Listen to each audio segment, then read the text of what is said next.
अभी आपने कहा कि हम जो बना रहे थे वो कोई भी थर्ड वर्ल्ड कंट्री बना ही लेगी। जी। ये अज़रबैजान जैसे देशों में, बांग्लादेश जैसे देशों में ये भरोसा कहाँ से आता है अब कि हम अपने जहाज़ों की रिक्वायरमेंट किसी अमेरिका, किसी फ्रांस या किसी रशिया से पूरी ना करके इन देशों से पूरी करें कि भाई भारत रूस ने मिलकर कुछ बना दिया, ये ले लेते हैं, या पाकिस्तान चीन ने बनाया, ये ले लेते हैं।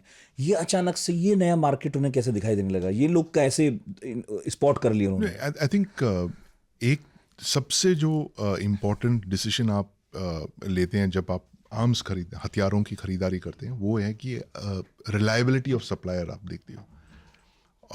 और एक सबसे जो इम्पोर्टेंट डिसीजन इंडिया ने लिया है आज तक, ये है कि हम अमेरिका से फाइटर जेट नहीं खरीदेंगे, बाकी सब कुछ लेंगे, हेलीकॉप्टर, ट्रांसपोर्ट, फाइटर जेट का इंजन मिलेंगे, लेकिन पर फाइटर गलती जेट हम नहीं लेंगे। फाइटर जेट नहीं लेंगे, लेकिन फाइटर जेट के इंजन लेंगे। ये गलती हमने कर दी है, और 10 साल पहले उसका हम एक बहुत भारी सजा भुगत रहे लेकिन हैं। जब किया है तो कुछ सोच के किया होगा। उनको लगा कि अमेरिकन जो है हमें स्ट्रेटेजिक पार्टनर वगैरह वगैरह क्या क्या बोल रहे थे।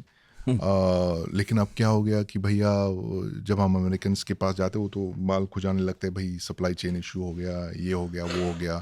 अच्छा, आप रशिया से तेल क्यों ले रहे हैं भाई? तो इस तरह की जो एक प्रेशर टैक्टिक्स वो यूज़ कर रहे हैं, जो कि और देश हमारे साथ यूज़ नहीं करते। जैसे रशियंस ने अभी आज तक सप्लाई करते वक्त हमें नहीं पूछा, फ्रांस ने कभी नहीं किया। इसीलिए अभी जो है सरकार के अंदर एक तरह से एक जागरण हो गई है, या डिफेंस मिनिस्ट्री के अंदर भी हो गई कि यार शायद हमें फ्रेंच इंजन लेना चाहिए था।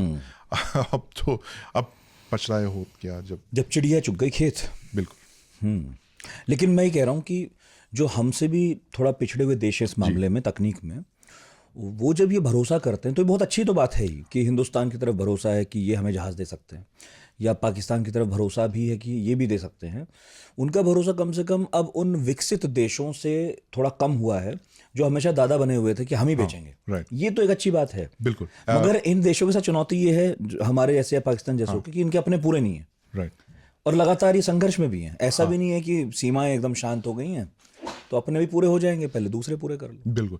सो अभी बहुत सारे ऐसे अट्रैक्टिव ऑल्टरनेटिव्स आ गए हैं थर्ड वर्ल्ड कंट्रीज। अभी जैसे टर्की जो है, बहुत ही अट्रैक्टिव एक हथियार बनाने वाली देश बन के निकली है। चाइना जो है आज तक it was importing all it's weapons. लेकिन क्या हुआ है कि अब 20 साल पहले की अगर आप बात देखोगे, 2005 में चाइना नंबर 1 इम्पोर्टर था, आर्म्स हथियारों का इम्पोर्टर, और इंडिया नंबर 2 था। 20 साल बाद अब जो है चाइना शायद नंबर 5 या नंबर 6 आर्म्स एक्सपोर्टर बन चुका है।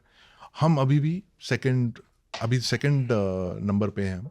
यूक्रेन जो है लेकिन सबसे बेचने हम भी लगेंगे।